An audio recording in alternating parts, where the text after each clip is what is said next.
It says I'm live, but my camera doesn't seem to be working. I just switched computers because my camera was trying to go to a camera that's not connected, and I couldn't undo that.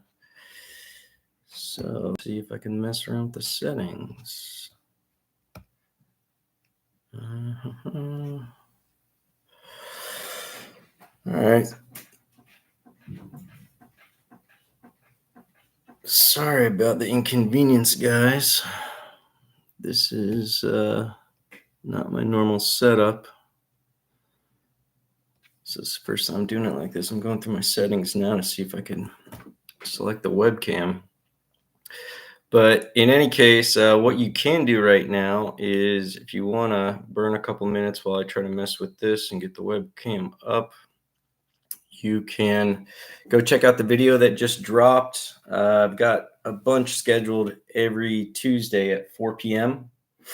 And I'm intending to go live at 4 p.m. on Tuesday as often as possible, schedule permitting. Today, I did have a consultation that was going to be taken up this time, but fortunately for you guys who are going to see this live, they had to reschedule. Sent me an email over the weekend, so I made plans to be live with you guys. Unfortunately, I did not test it out. All right. Well, I guess you guys have audio only. I will be taking questions. I figured I guess you guys don't need to see me. It's just not going to be a really good presentation. Looks kind of sloppy, but you know what they say. If your first attempt doesn't embarrass you, you waited too long to try. So in any case, let's see. What do we have going on? Well, for this, I figured it could just be a nice little Q&A. Like I said, it'll coincide with the videos launching each week. I'm going to try to go live as much as possible. Might not always be on YouTube. And you know what? At the same time, I am going to go live on TikTok. So if you want to look at me, you can jump on the TikTok. Man, now it's not making me put in my date of birth. I guess that's a good setting to have. What the heck? That's not letting me select my date of birth. There we go. So yeah, I might not always be going live on YouTube. So you definitely want to catch me. Make sure you're subscribed and got the alerts on for all of my different, reading TikTok at the same time. So you want to make sure you're subscribed and have the alerts on for as many of my social media assets as possible. I saw someone just jumped on. You can go ahead if you have any questions, hit me in the chat. Otherwise, I'm just going to ramble on about some updates. And let's see if I can get this camera going. All right, trying to work with TikTok. I've never gone live on TikTok either. I haven't been on live on YouTube in quite some time. And last time I had a camera driver that I don't have that camera connected, so I'm just using the webcam. So fortunately, I've got two computers right next to each other. So when I realized one is just pointing towards that drive, I jumped on the other one, and that's what I'm live on now. TikTok's not behaving either. It's just on a load screen. So this is what we got. So some of the updates I wanted to cover. Software. There's a couple of software options that I'm still playing around with, but one looks very hopeful. The other one, I'm trying to tell them, I'm trying to get a clearer answer from the developers on some stuff, just because I want to make sure it's all scalable. That's probably my biggest concern, is just scalability. It's one thing if you don't have features that you could always build out, that's fine. But if I know that you're on a platform or the way you've constructed your software isn't scalable, then it doesn't matter what features you have or are bringing and all the promises and everything else. It's not going to do my clients any good when they're, 5 times the size they currently are, and they start having issues with data rendering and all sorts of other stuff that I've experienced personally. So, okay, now I'm live on TikTok. All right, so for the TikTok people, I'm live on YouTube, but without video. And for the YouTubers, if you want to take a look at me, go ahead and do so on TikTok. But yeah, I've got a Twitter account or an X account that I'm setting up, and I'm going to start putting more content on there. And then YouTube, I've got a lot of stuff loaded, several months worth of stuff. I'm actually in the middle of editing more videos now. I've got plans for a lot of new content, and a lot of people have been wondering where I've been. It's funny because some of you see me almost every single week, and some of you feel like you haven't seen me. You know, I've had people in the comments like, "Hey, is this guy still around? Are you still doing this? What happened?"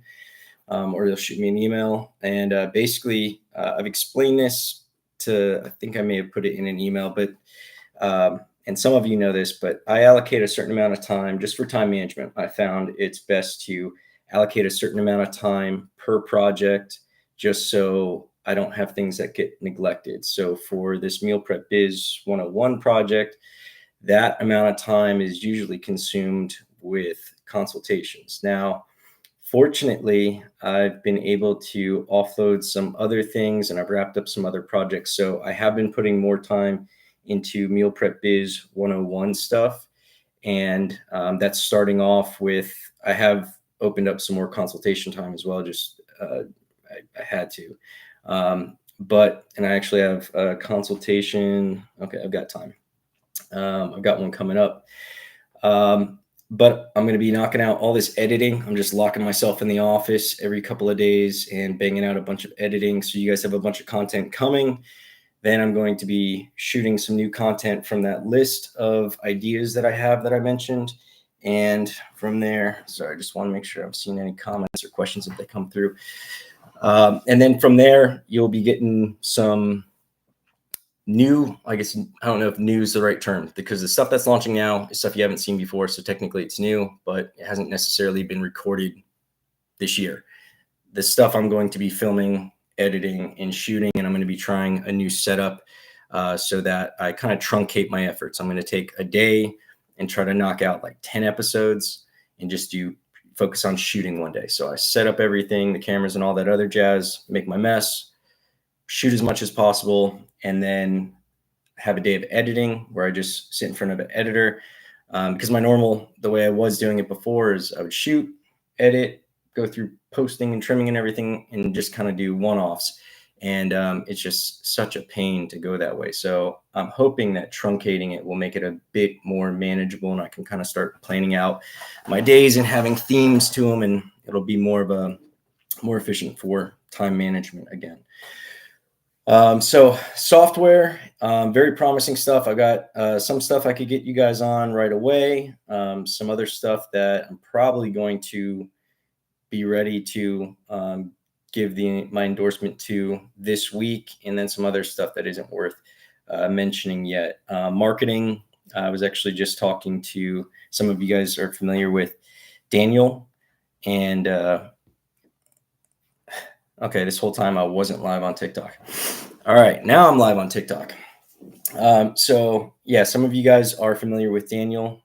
He's the gentleman that is going to be helping me out with my marketing. I haven't done any marketing with Meal Prep Biz 101, and I just never felt the need to. But now I want to try it for a number of reasons. Mainly, I'm a learn by doing kind of guy. So I like to roll up my sleeves and dive into things. And I've been kind of playing with marketing on and off and helping out some of my consultation clients.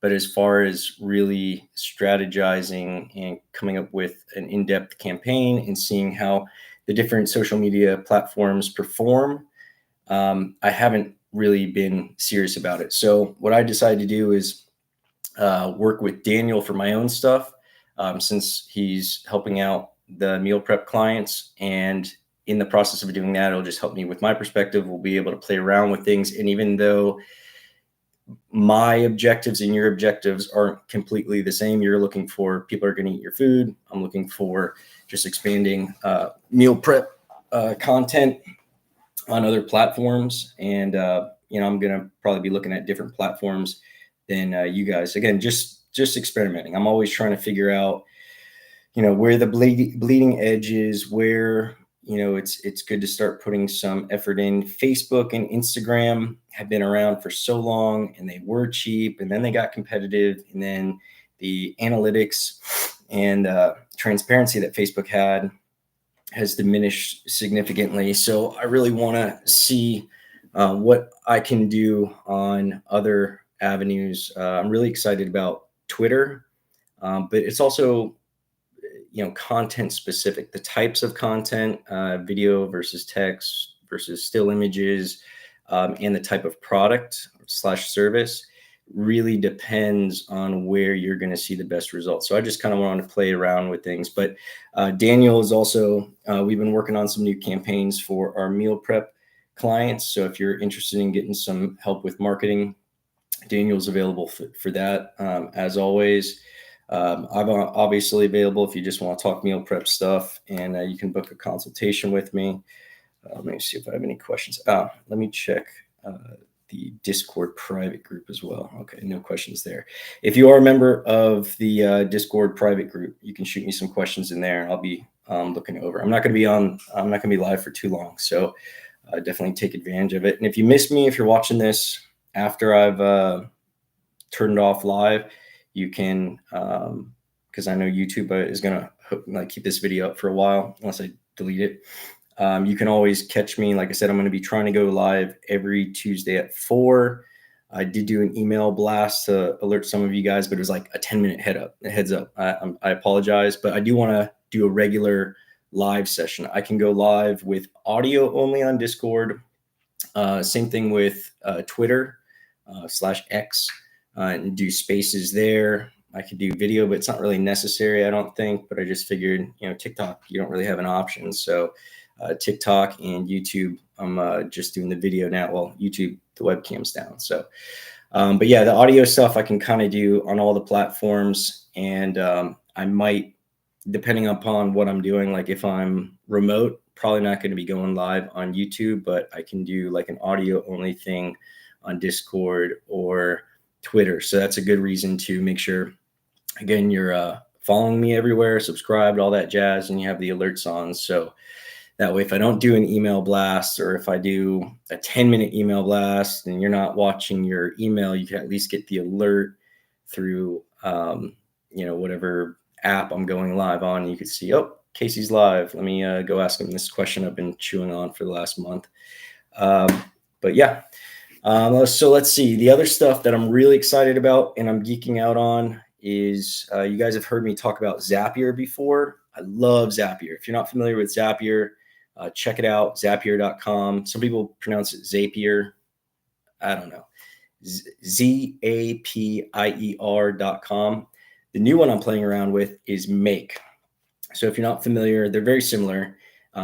This Zapier and Make, and there's some other ones, but it's basically a piece of software that's online, and it's all based around automation. And you can do way super complex stuff, but just to give you some examples, and I've got some videos that I've done to show you guys where, for those who are starting out, the one thing that I say is, instead of you spending time and money and buying software and buying a website and everything else, the way for you to get some orders in very easily without spending any money is you can get a Google form, which is something you could set up to not only generate leads, take leads, but then you can also build it out so that it's a menu. So then once you have those leads of interested people who are going to be on your meal prep program, you can send them out a Google form that's in a menu, and you can use Zapier then to take that data, and in the example where that Google form is being used for lead generation, you could have that plug right into a CRM, which again,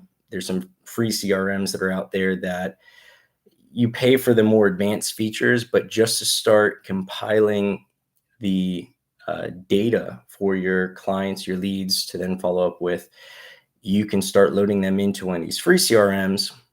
It's organized well. You could have the client notes on there. This is Deborah Johnson. She works in an accounting firm. She was referred by Jack Smith. She's got 4 kids. The reason she's on our meal prep company is because, the kids are super active. She wants to lose some weight, but she's too busy, or, whatever it is. So that's why I've got videos talking about the importance of CRM as far as sales and customer service efforts. But in regards to the scenario with setting up a meal prep, starting your meal prep out the gate, what I would do if I was starting a meal prep tomorrow and I had no experience and I didn't want to spend any money, or I wanted to spend the least amount of money as possible, I'd get Google Forms, create a menu, or let's start off like this. I'd create a lead capture form where people put in their name, their contact information, and what they're looking for in the plan or whatever else. And I'd go on social media and I'd tell everybody over and over and over that I'm planning on starting a meal prep company. And if you sign up as a founding member, you're going to be locked in at a lower rate. I want to use you to pick your brain. I want you to test my food, give me your feedback, blah, blah, blah, blah. So you get friends and family to fill out this Google form, text it out to people, do everything. You send them this link, put it out on social media posts, wherever else. Now they're filling out this Google form. And by default, that information would be going into a spreadsheet that's automatically created by Google Forms. Now with Zapier and Make, you can have that stuff going into that CRM. Then you follow up, get their email when you're ready to start cooking. And what's beautiful about this is this might be months before you start cooking. So you're generating all these leads. So it should be easy for you to start with the recommended number of people that I always say, 10 to 20 people you should have your first week. Between friends and family, that should be easy. You have 10 to 20 people, that's a decent amount of revenue. You should be profitable with that. But most importantly, even if you're breaking even, you're starting to get an idea of what your process is going to be. They could then go to their office with your meals, start getting you referrals and all that other jazz. But that's where I would start. A lot of people seem like they want to start, they're focusing on menus and all these other things, and they don't focus on leads and marketing. And that's really the most important thing with this business. I don't care how good your food is. I don't care how good your product is. You could build, the fastest car, have the best burger, be the best lawyer. But if I don't know who you are, you're not going to be getting my money. If I don't know what you do, you're not going to be getting my money. So that's why I always say, start off with $0 marketing. Let everybody know that you start a meal prep company. We had one lady, I forget her name, but she was in the private group a while ago. And I remember one time someone was talking about, how should I start? Where should I, get my initial clients? And she said she moved to a new area recently. She didn't have any friends or family in the area. She literally just went to her neighbors, introduced herself, and said, "This is what I'm doing. I'm starting a meal prep company. My name's so-and-so." And I mean, that was amazing. That was huge. You could do that with, walking into businesses, wherever you go, everybody eats. So getting back off that tangent, going back to Zapier and Make, those are very simple examples of the automations that you can do. I've built very complex automations where when a client reaches this many weeks on the program, I'll have information taken from this spreadsheet and put it into the HubSpot CRM, so it changes their disposition. You could send them a coupon, all these other things. So even if you don't have software for taking your orders and everything, there are ways to at least offload some of the manual but necessary and very trivial things that you have to do and you should be doing to manage your company. Automation, and with Make, it's really cool because I'm able to plug it into Chat GPT.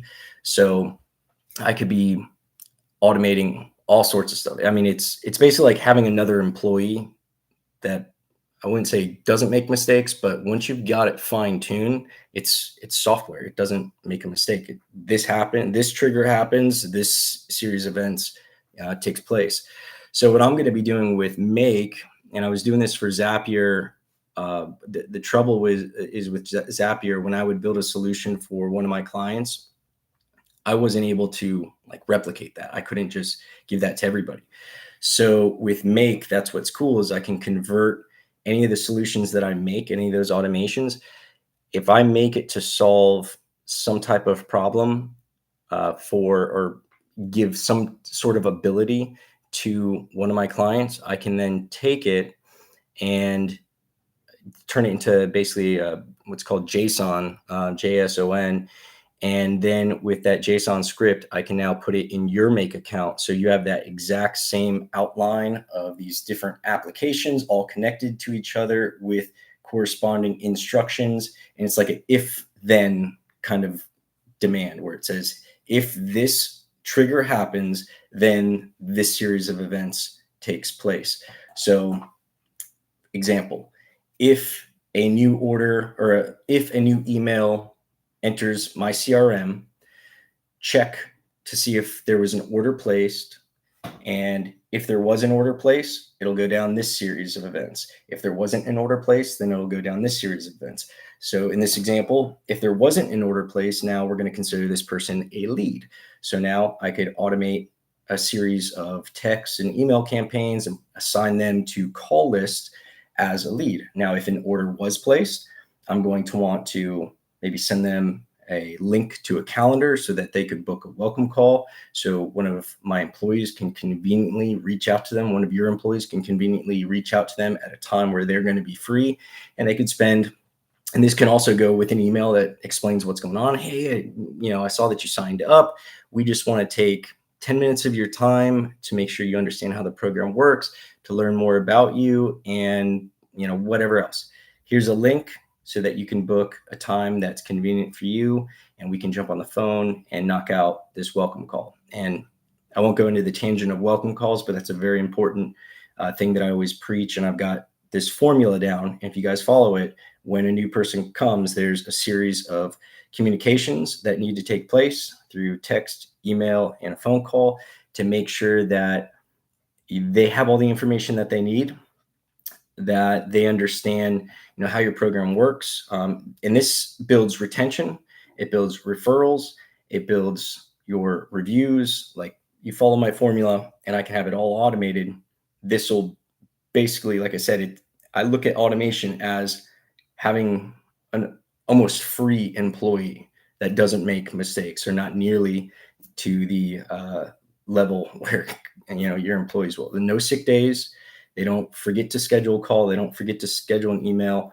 And it could all be something that's triggered with, like I said, if a new email and account is entered into my CRM, trigger this sequence. So it goes down. And that's just one example. I could also use it to create social media content using AI to create both video with audio following a script and static images. And we could put in a command that says, telling the AI, I want to use pictures that are similar to this portfolio of pictures, where you feed it examples and it recreates different pictures, throws your logo on there, whatever you want it to do. Create a video of vegetables being chopped and washed with a, describe the type of voice, or even load in a voice profile with this narrator reading this script. And I could have that script also created within that flow by ChatGPT. So the beauty of it is, like I said, and these employees that you're putting in, they're not just doing the dumb work. They could be doing, like I said, content. So it's almost like having, an in-house marketer / content creator.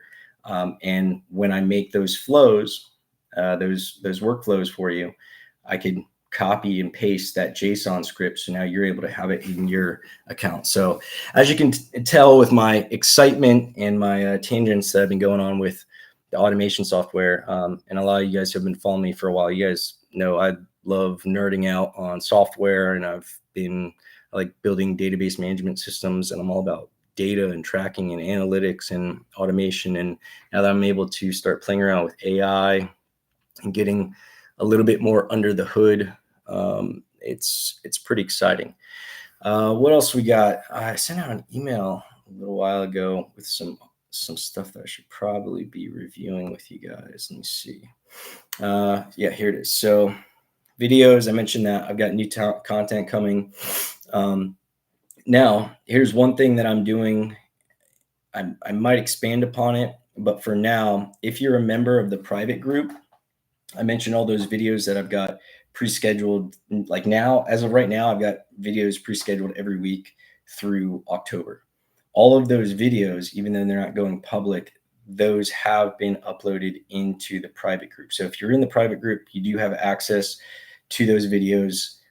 If you desire to have access to those videos, there is advantage because any kind of new information, there's the first movers in any market are going to always have the competitive advantage. If you want access to it, that's one way to get it. I might be doing something where if you're a member on YouTube, you'll have early access to it. But honestly, I'm not really a big fan of YouTube. I'm trying to make more of my stuff independent, just so if any of these algorithms or their terms or whatever else starts going against my interest, I already have my stuff somewhere else. So I am also going to be putting more of my content on my site. What I'll probably start doing is having content available first on my site, then to different platforms. And I think I'm going to prioritize it based on the platforms where I want to start directing people. And it just makes sense. If I want more people to be going to my Twitter and following me there, or my website's going to be ideal because, like I said, if any of those social media accounts goes down or they get hacked or whatever else, because those of you who have been following me for a while, I've been off Facebook for years because I haven't been able to have an account on Facebook. I just created another one. I used to have the private group on there, so I'm going to start getting access to that again. But it scared me because I could have hundreds of hours worth of content somewhere, and if it gets hacked, and who knows what happens to it. Somebody says, "Hey, send me some Bitcoin," and then YouTube shuts down, thinking it was me. It doesn't matter. Hundreds of hours of content gone.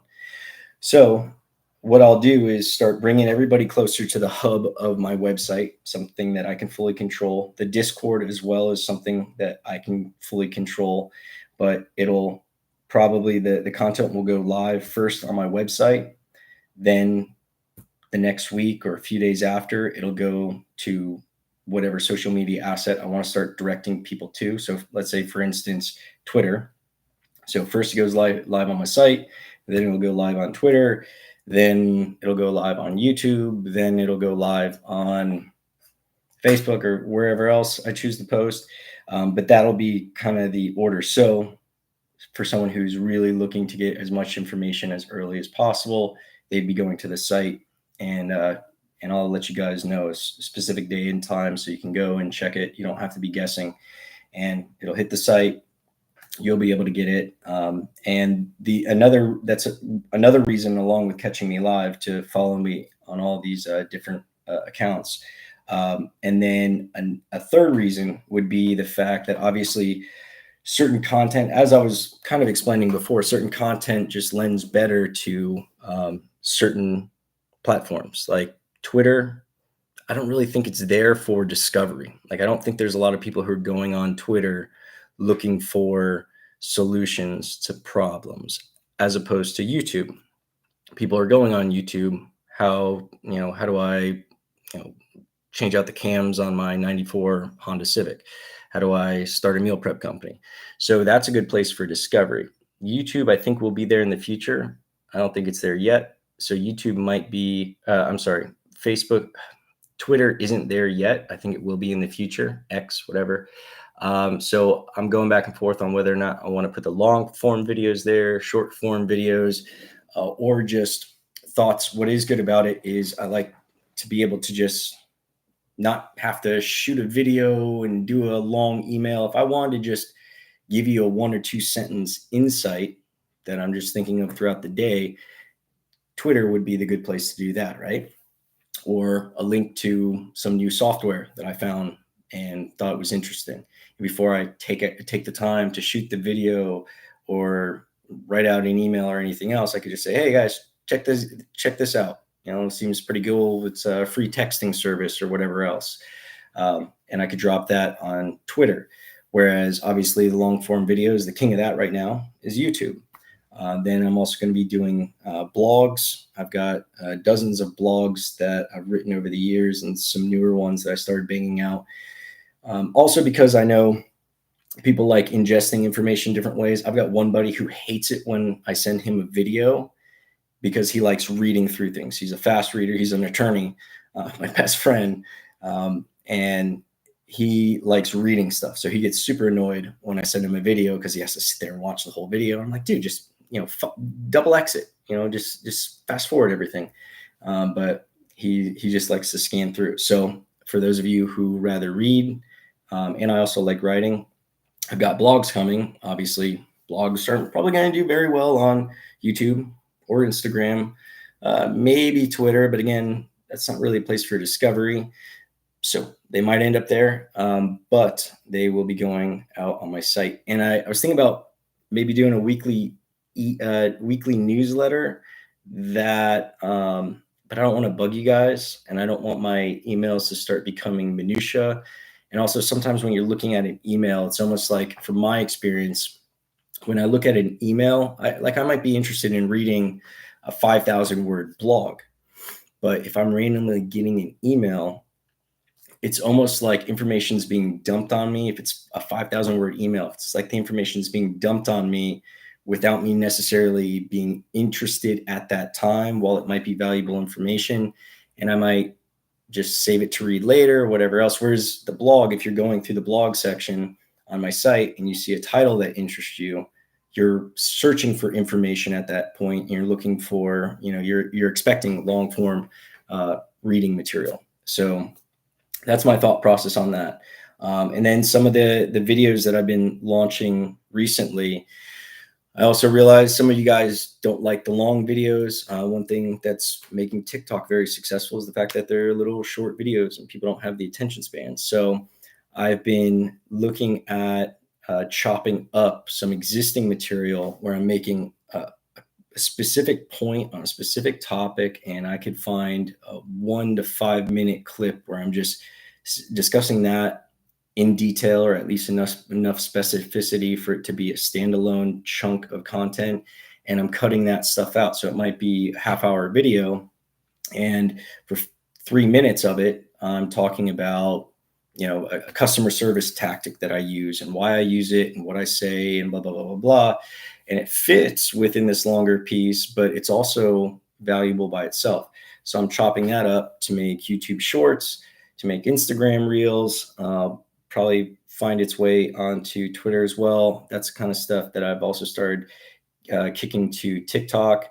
I've set up accounts on Rumble and some places that you've probably never heard of, like Library, which is like a cryptocurrency related YouTube competitor. And then going back to the automations, what's beautiful about a lot of these is they have webhooks and APIs where I'm able to use Zapier and Make, so that when I upload a video on YouTube, for instance, it automatically goes to my library account, LBRY, not full library. And now it's Odyssey or something like that. A few years ago, they took them over. So that's another account. Like I said, it's like a cryptocurrency based YouTube, and I can automatically post stuff there. There's not a huge audience there, so it wouldn't be worth my time to physically go in there and upload and put all the video settings and everything. But when I can use the automation to just copy anything that gets uploaded to YouTube, goes right to library, no brainer. Working on the same type of automations for TikTok and all that other stuff. And this is the stuff that I'm using myself. I see how valuable it is. So that's why I'm so interested in setting it up for you guys, so that I'd be able to offer you these things. Because I know there's some stuff where I can tell you and you can immediately put it into action, but there's other things that I respect the fact that it takes your time and your attention, and there's a learning curve.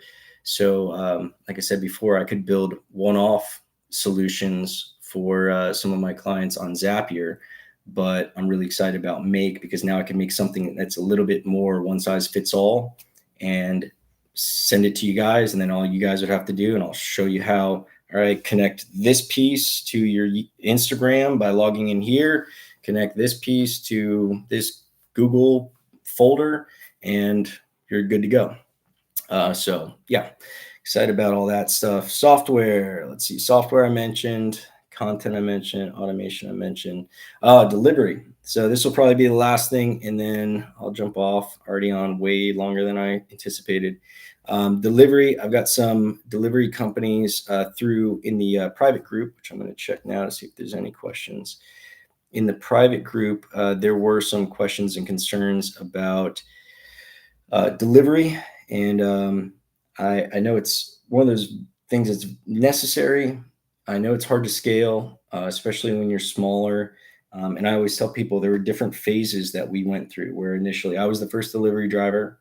Then it became too much for me to handle. So we had to start bringing on more people. And at some stages, it makes sense to have it in house. At some stages, it makes sense to start finding somebody else to take it over. Uber Eats isn't really built to do this. Uber Eats and Grubhub and Postmates and all those other TaskRabbit, all that stuff is normally, it's just not built for what you're looking to do as far as building routes. Having one guy go do a delivery is going to be way more expensive than having one guy do 20 deliveries and have a whole route.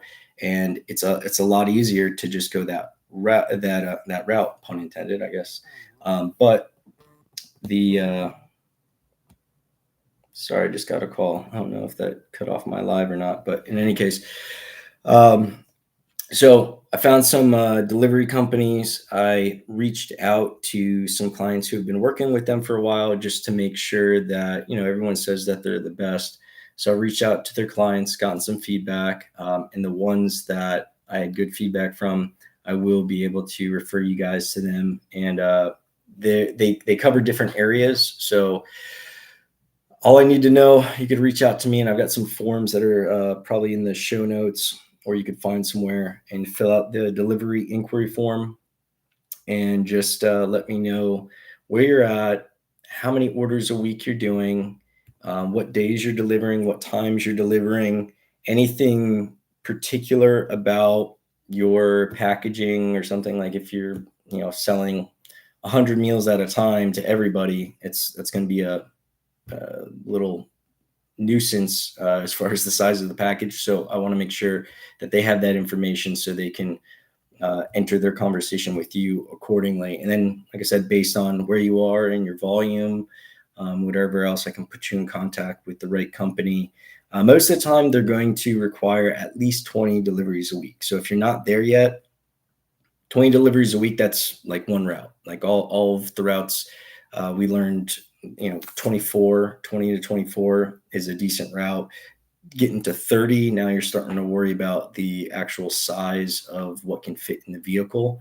But typically a nice route would be about 20.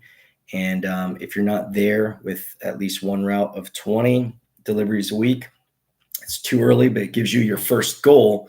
And what I want you to do is, if you're not there, every time you have to do the delivery yourself, I want you to think, man, if I just got to 20, I wouldn't have to stay up all night and do this. I wouldn't have to be driving around, waiting in traffic, or doing whatever, driving through the rain. I could be sleeping right now. I could be working on marketing. I could be doing anything else other than sitting in a car and running this route to 15 people. Let me get 5 more. I'll reach out to Casey, get connected with one of the delivery services, and I'll be good to go.